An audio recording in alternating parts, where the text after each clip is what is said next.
The morning started like any other, though I should have known that grief never follows a schedule. The sun rose reluctantly, filtered through thick gray clouds, casting a dull light across the quiet streets of our neighborhood. My house, the one I had built with my own hands in 1987, looked peaceful from the outside. But inside, I was anything but. Today was David's funeral. My son, my pride, my child. Gone. Imposition. I tried to breathe. I tried to steady my shaking hands, but the grief was a tidal wave I could not stop. 2 months ago, David's life had been cut short in a car accident so sudden, so cruel, that it left me hollow. He was only 32. 32 years of love, laughter, mistakes, and memories, all gone in an instant. The house felt emptier without him. The walls, once filled with his laughter, seemed to echo my sorrow. Victoria, my daughter-in-law, had made it clear from the start that she would take control. She had stepped into the role of organizer, decision-maker, and, in her own mind, ruler of what she called her family now. But in reality, this was my family, my home, my life she was trying to rewrite. Shameful Home was crowded with relatives, neighbors, colleagues of David's, and a few friends I didn't recognize. Everyone wore their Sunday best clothes, though some looked as if they had been forced to attend, their expressions a mixture of sympathy and awkwardness. I walked in slowly, feeling the weight of the moment settle on my shoulders. My old gray suit, the one I had worn at my wife's funeral 2 years ago, now seemed heavier than ever. I felt invisible, though I was painfully aware of every gaze. Crimson was there, as Victoria was there, as expected.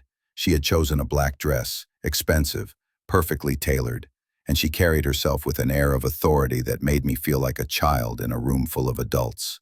From the moment I arrived, she had taken charge. The casket, the flowers, even the music, everything had been her decision. Immigration. I tried to suggest something small, something meaningful to me. David's favorite song, the one we used to play when we built this house together back in 1987. I remembered the smell of fresh paint, the smell of sawdust, the sound of hammering and laughter. That house wasn't just a building, it was the embodiment of our dreams. When I spoke condolences and smiled as if she had won some unspoken battle. I sat quietly, trying to disappear into the background, my thoughts a mix of despair and calculation. Then came the words that would cut deeper than any funeral eulogy ever could. Bracelets. Stop crying, Tom. Pack your bags and get out of my house, now. The room went silent. Conversations paused mid-sentence. Guests exchanged shocked glances. Victoria's voice was calm, measured, but it carried the weight of finality. She stepped closer, her eyes boring into mine, as if trying to intimidate me into submission. "You're a burden, Tom," she continued. "A worthless burden. I can't have you living here anymore. This house, this life, it's mine now. Don't make me repeat myself." I felt as if the air had been sucked from the room. My knees weakened, my chest ached. The grief I had been carrying suddenly became unbearable, heavy, suffocating. Yet, something inside me stirred. Not the fury of confrontation, but the cold fire of calculation. Victoria had no idea. She thought she was taking over. She thought she had won, but she didn't know one simple truth. This house, the very walls she claimed as hers, had been built by me. Every brick, every nail, every corner. I had poured my life into it. And the money she assumed she inherited, the $850,000 she thought was hers, it had always been mine. For 8 long years, she had lived off my generosity, enjoying the comforts of a house she had no claim to, all while treating me as if I were charity. And yet, instead of reacting, instead of shouting, I did something different. I walked away, slowly, deliberately. Silence, I had learned, could be more powerful than anger.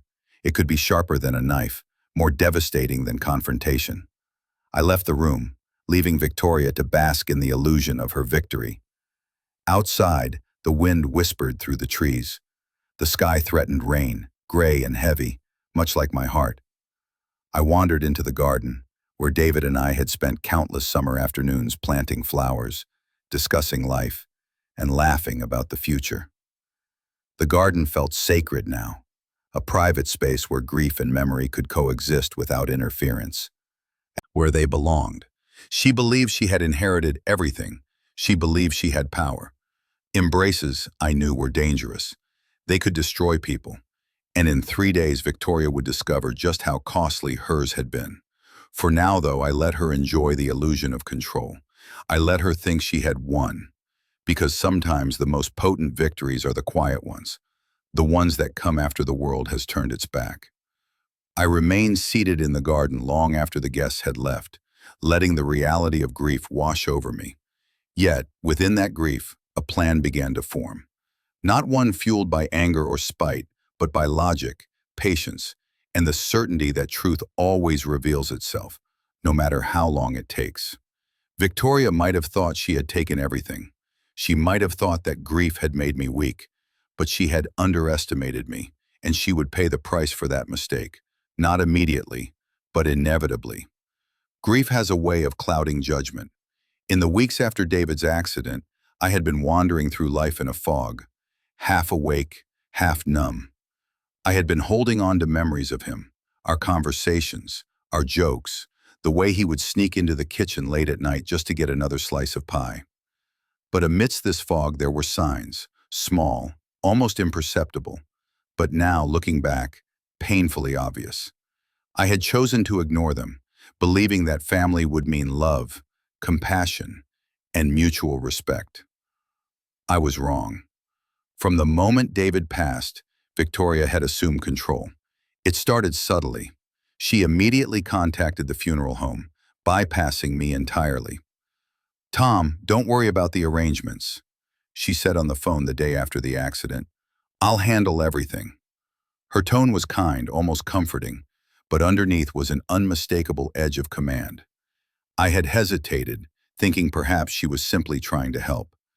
After all, I was older, grieving, and easily overwhelmed. I had trusted her implicitly. I should have seen it then. I should have recognized the way her voice carried authority, the way her sentences implied not assistance but ownership. "Stay out of my way." The words didn't need to be said. They were clear in every movement, every calculated gesture. Theft at the funeral home, her control became more apparent. She made every decision, nodded silently, swallowing the lump of anger and hurt that had risen in my throat. I wanted to shout, to tell her that this house, this life, and these memories were mine. But I didn't. I had learned over the years that confrontation, especially when driven by emotion, rarely achieved anything. Sometimes silence and careful observation is far more powerful. Dismissing. At the funeral reception, which she had insisted be held at our house, the tension escalated. Technically, it was my house. Legally, it was mine. Built with my hands, paid for with my savings, maintained and cherished for decades. But Victoria treated it as hers. She pulled me aside in the kitchen, her tone suddenly cold, almost clinical. "Tom, we need to talk about your situation," she said, consciousness, unsure what she meant. "My situation?" I asked cautiously. "Yes, your financial situation," she replied, eyes scanning the room as if she were nervous someone might overhear. "You're dependent on us now. David was supporting you, and with him gone, I can't carry that burden." Burden. The word hit harder than any blow. I had been generous, yes, but never a burden. I had nurtured, protected, and provided for my family all my life. And yet here she was, framing me as some helpless, dependent relic of the past. "But this is my home," I said quietly, careful not to raise my voice. Her gaze didn't waver. "It's mine now. Everything is mine. David left it all to me. Don't make me repeat myself."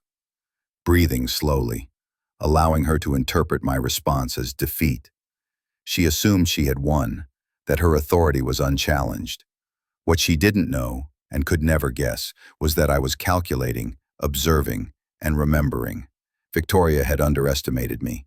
She had assumed that with David gone, I was powerless. She had assumed that grief had made me weak. She was wrong. In the days that followed, the signs continued, relentless and insidious. Every conversation, every interaction, revealed the extent of her arrogance. At the funeral home, she directed the guests, shaking hands, accepting condolences, presenting herself as the capable head of the family. I sat quietly, a ghost in my own home, observing her. The poor man doesn't know about the filing cabinet in the basement. 4 drawers of meticulously organized financial records, going back 40 years. Every investment, every payment, every piece of property meticulously documented. The CPA and I had never thrown anything away, and most importantly, she didn't know about the trust. The legal structure that ensured my assets and my house were protected, legally untouchable. Thresholds I had ignored, the subtle arrogance, the quiet domination, the insistence on control, were all pieces of a puzzle I now recognized. Victoria had always been manipulative, but grief had made me blind. I had allowed her to step into power because I believed in family, because I trusted, because I wanted to honor David. Now, with clarity, I could see the full picture. Her control was an illusion, her authority fragile, her assumptions dangerous. Disregard to plan, not in anger, not in vengeance, but with precision.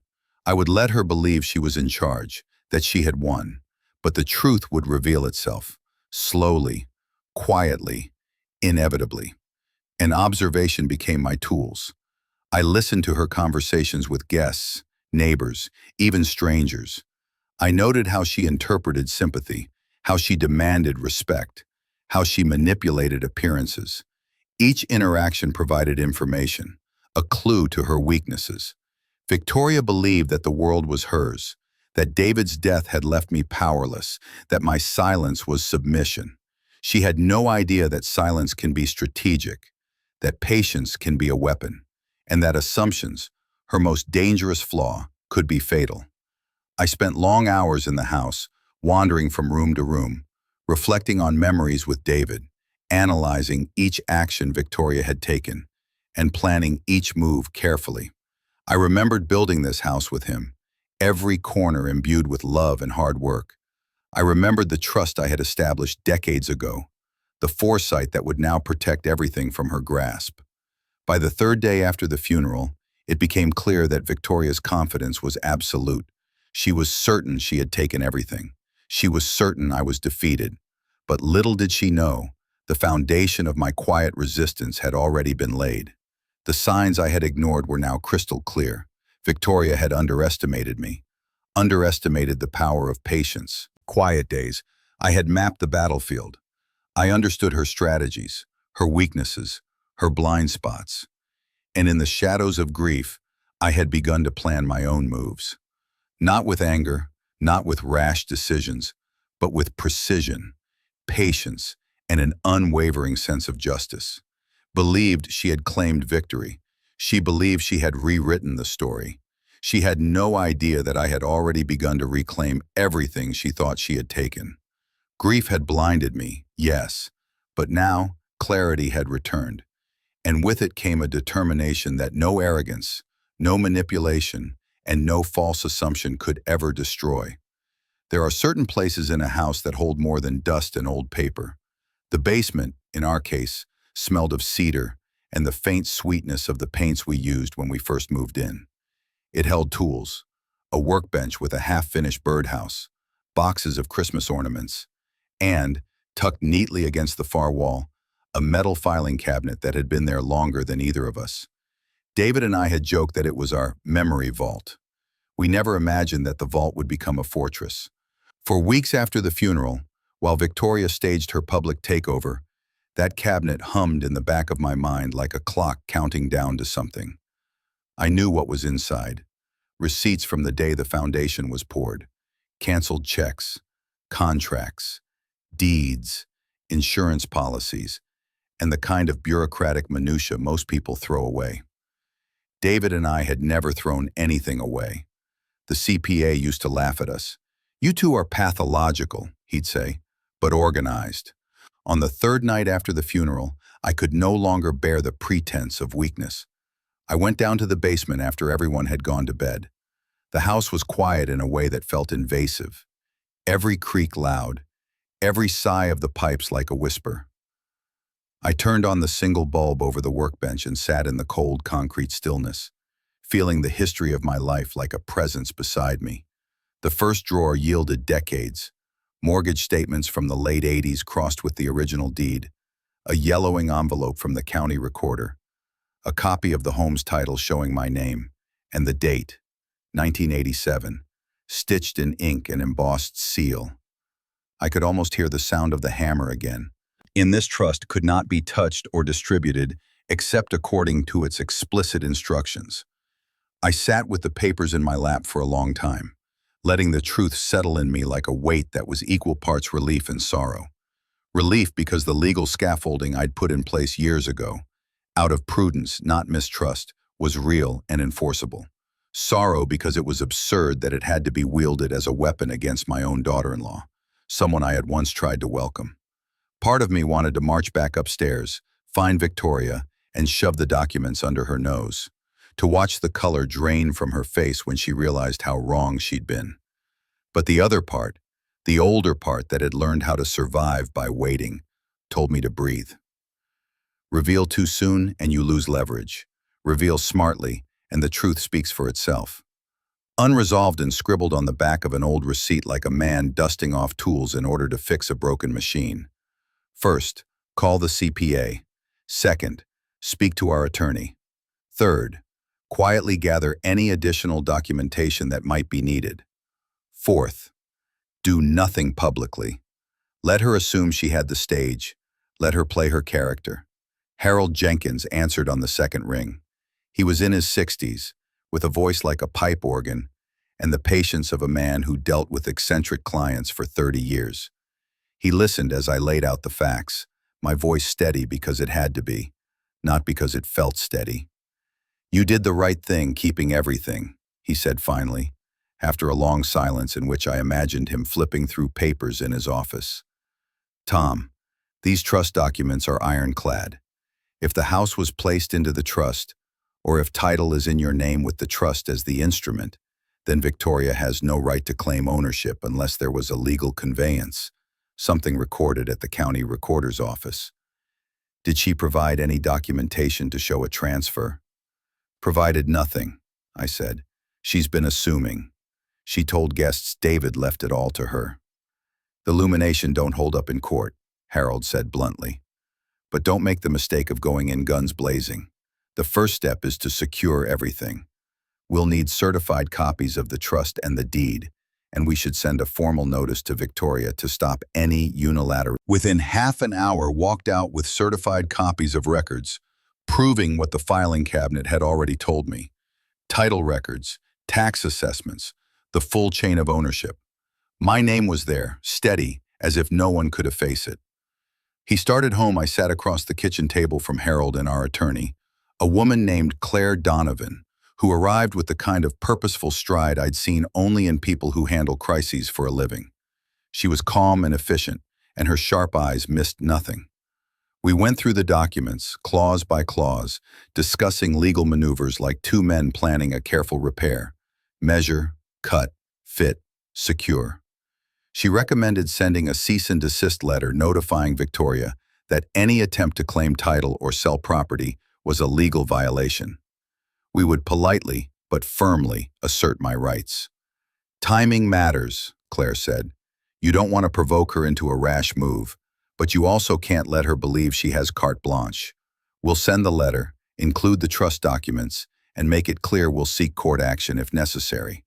That usually puts people back on their heels. It felt to reduce a family conflict to mailed papers and deadlines, but the law doesn't adjudicate sentiment. It adjudicates documented fact, and I was armed with fact. We drafted the letter together. I watched Claire's pen move as she composed language that was clear, unemotional, and absolute.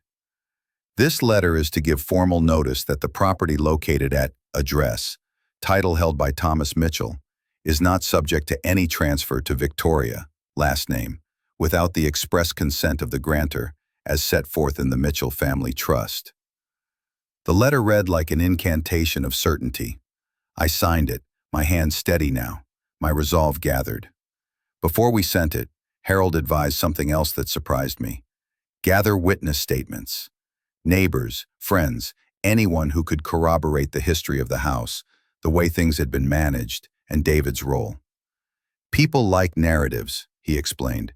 If you can show a long-standing pattern where you handled certain responsibilities, it reinforces the documentary evidence. So I went back to the neighborhood. I called Helen Davis first. She answered in a voice edged with concern. "Tom, dear, how are you?" Be the texture the law needed to make its case believable beyond dry pages. Meanwhile, Victoria carried on like a woman who had already won. She rearranged furniture without asking, moved framed photos to prominent places, and hosted an afternoon tea for a few neighbors where she spoke of stock portfolios and future plans. She mentioned, offhand to a neighbor, a plan to refinance the property to access funds to cover the funeral and her immediate expenses. That one careless comment settled in my gut like a stone. Refinance. The idea of it made my jaw clench because refinancing requires documentation, and documentation attracts scrutiny. If she tried to approach a bank and name herself as owner or as someone with authority, the bank would ask for recorded documents. When the bank asked, the truth would appear in official ink. That was the kind of momentum I could use, but I wouldn't bait her. Lawyers had warned against provocation. I would prepare, wait, and then act on evidence if she overstepped. Bannon crawled forward like hesitant ants. I received an anonymous text one morning. "We're helping Victoria. She's doing everything for David." The sender was not named. It was the usual static of rumor and half-truth that accompanies tragedies.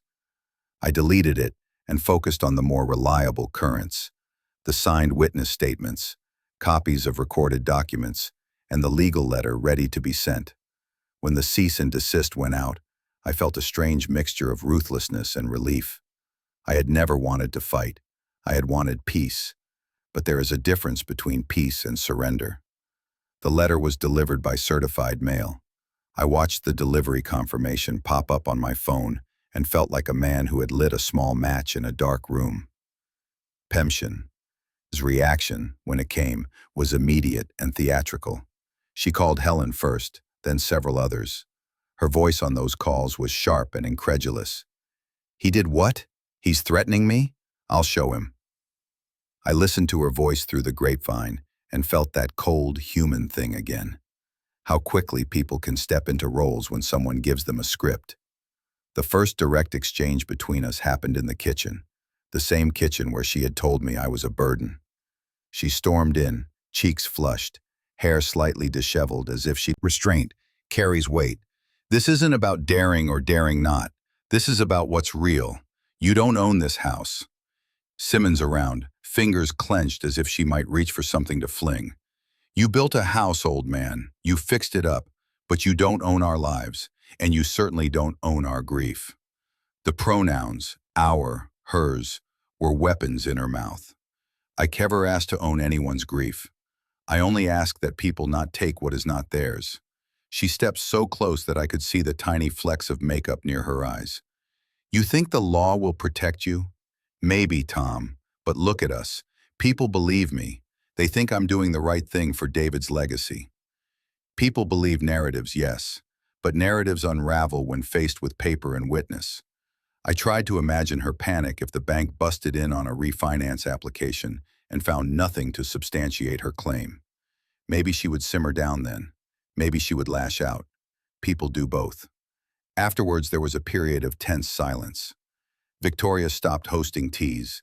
She stopped rearranging frames so casually. She held herself differently in my presence, as a woman trying to steady a ship she had not considered might founder. That, more than the letter, was proof that the truth had teeth. But even with the law and community witnesses at my back, there was a human price to pay. I watched the way neighbors eyed us, the whispers that threaded through grocery store aisles. Some viewed me with pity, others with a quiet suspicion, as if a family quarrel had congealed into something ugly and permanent.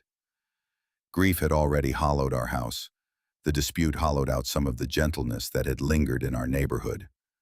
I found myself visiting the basement more often, opening drawers not to find paperwork, but to anchor myself in the life I had lived. The trust documents were no longer just legal instruments. They were reminders of choices made years ago. They were testament to foresight and, perhaps, to the awareness that life can be fragile, and the responsible thing is to protect what matters. As the days passed into weeks, a pattern formed. I let others speak for me publicly, letting Claire and Harold handle the formal letters and the potential filings. I focused on small things that kept me sane, fixing dangerous clarity. People who seize control often do so because they see a vacuum and want to fill it. But a vacuum can be filled with truth if someone is willing to hold on until it appears. The trust documents were my anchor, Harold and Claire my scaffolding, the witness statements my texture. Victoria had her narrative. I had proof. Bolshevik was not the end of the story. Legal battles can drag and morph into something uglier, and family fights have a corrosive power that chews at the edges of your life. I had not wanted this fight. I had wanted a son to survive. I had wanted a daughter-in-law who would sit with me in the kitchen with a cup of tea and not a list of demands. But life had not given me those things. It had given me paperwork and options. So I prepared. I organized more documents, made sure Claire had what she needed to file if Victoria moved forward, and kept my days as ordinary as I could. I let the garden grow. I kept the light on in the window at night, and I waited. There is a peculiar kind of strength in waiting when the world expects you to be broken. It's not the strength of shouting, nor the strength of immediate retaliation. It is the sturdiness of a wall that refuses to buckle under pressure. I felt that sturdiness now, and the quiet knowledge that when assumptions meet facts, the result is rarely in the favor of the presumptuous. Victoria had assumed she owned everything. She had misread the ledger of our lives. The next steps were not yet mine to reveal, but I could feel, like a ripple spreading outward, that the revelation was near. The house, my house, was more than timber and nails. It was a record of a life, and records, as I had learned, do not lie. The days following the cease and desist letter were surreal. Victoria carried herself like a queen in a palace that wasn't hers. She went about her routines with the same precision, the same air of superiority, but there was a subtle tension in the way she moved. It was a tension she could not yet name, a quiet unease that spread through the rooms she thought were hers. She assumed she was untouchable. She assumed she had me cornered. But she had misread the room entirely. I had always been a man of patience. Life had taught me that rushing often destroys more. The attorney. Her voice was calm but edged with satisfaction. Tom, the bank called. They received Victoria's attempt to refinance the property. The documents she submitted don't match the official records. They flagged it immediately. Smiling alongside, feeling a sense of vindication I hadn't expected. It was subtle, almost imperceptible, but it was the first sign that the dominoes were falling. Victoria had assumed she could manipulate reality as easily as she manipulated perception. She was about to learn that the law is less forgiving than arrogance. Over the next day, neighbors began approaching me cautiously. Helen Davis, who had always been kind, approached me first, her hands wringing nervously. Tom, I think Victoria is in trouble, she said softly. People are talking. She tried to refinance the house, but, well, it didn't go through. At the corners of my mouth. Thank you, Helen. That's all I needed to hear. Other neighbors followed suit, offering small pieces of information. A conversation overheard. A suspicious visit by a bank representative. A call she had made to someone claiming authority she didn't possess. Each detail was minor on its own, but together they painted a picture of a woman unprepared for the reality she had attempted to seize. I spent the day reviewing documents, ensuring everything was in order. The filing cabinet, the trust documents, the certified copies from the county recorder, all of it was perfectly organized. I reviewed the witness statements, making sure each one was ready if the situation escalated. My calm, meticulous preparation was in stark contrast to Victoria's panicked attempts to maintain control. She confronted me directly. She stormed into the kitchen, her face flushed, eyes blazing with anger and confusion. "Tom, you sent that letter? You contacted the bank?" I looked up from my chair, my hands resting calmly on the table.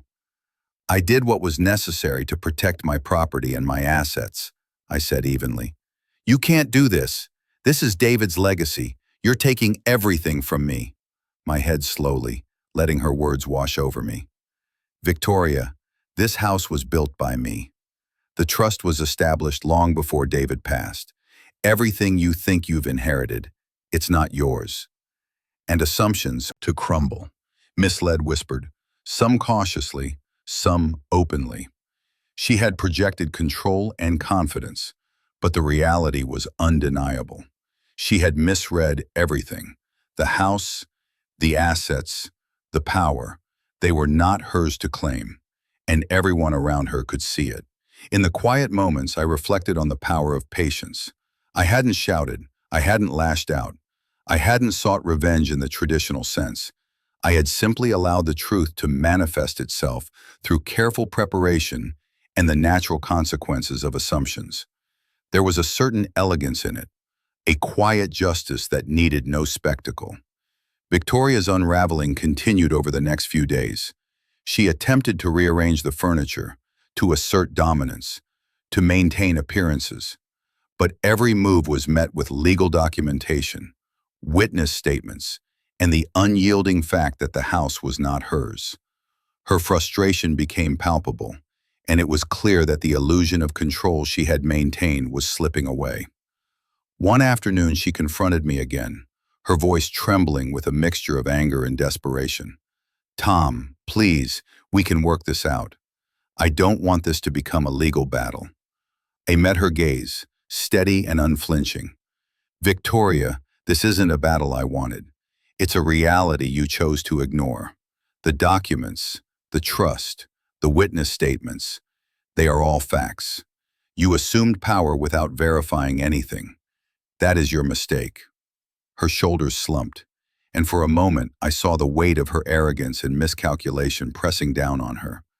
The house was quiet, the only sound the faint ticking of a clock on the wall. It was a sound that seemed to echo the passage of time and the inevitability of consequences. The next week she began to retreat. She no longer hosted teas. She no longer rearranged furniture. She no longer attempted to assert authority. The neighbors noticed. The whispers grew, and the narrative she had constructed for herself began to dissolve. I continued to live quietly in my home, tending to the garden, repairing small things, and maintaining the routines that gave my life structure. Each day was a small victory, a reaffirmation that patience and preparation could triumph over arrogance and assumptions. Then, doesn't need words to be understood. The house was mine, the trust was secure, and the lesson was learned. Assumptions can be fatal, arrogance can blind, and patience is a weapon more powerful than anger. Bear followed, life slowly returned to a semblance of normalcy. The neighbors were supportive, the house felt like home again, and the memories of David, while painful, were honored in the quiet, unspoken ways that grief and love intertwine. I had not sought revenge in the traditional sense. I had not humiliated her publicly or sought to cause pain. My revenge had been quiet, deliberate, and unyielding. It had been the law, the truth, and the natural consequences of her arrogance. Victoria had learned her lesson. I had reclaimed my home, and in the quiet moments when the house was still and the sun filtered softly through the windows, I allowed myself to remember my son. Not the conflict, not the betrayal, not the arrogance, but the life we had shared, the house we had built, and the legacy of patience, preparation, and truth that I had preserved. The funeral, she had thought she had won. For 3 days, she had lived in an illusion of power, and then reality arrived, quietly, inevitably, and changed everything. I realized then that sometimes the strongest revenge is not loud or immediate. Sometimes it is silent, meticulous, and absolute. Sometimes it is the unassuming act of living truthfully, with preparation, and letting the consequences of someone else's assumptions do the work for you. And as I stood on the porch one evening, looking at the house that I had built, the garden blooming as if in silent approval, I knew that I had won, not through confrontation, not through anger, but through the quiet, unwavering force of truth. Had underestimated me. The house had never been hers. The trust had never been hers. And the assumptions she had made, the arrogance she had flaunted, had become the instrument of her own downfall. I breathed in the evening air, feeling the peace that comes not from victory over another, but from reclaiming what is rightfully yours. The house, my life, and my legacy were intact. The quiet revenge had been achieved. And in that moment, I understood the true power of patience, preparation, and the unusual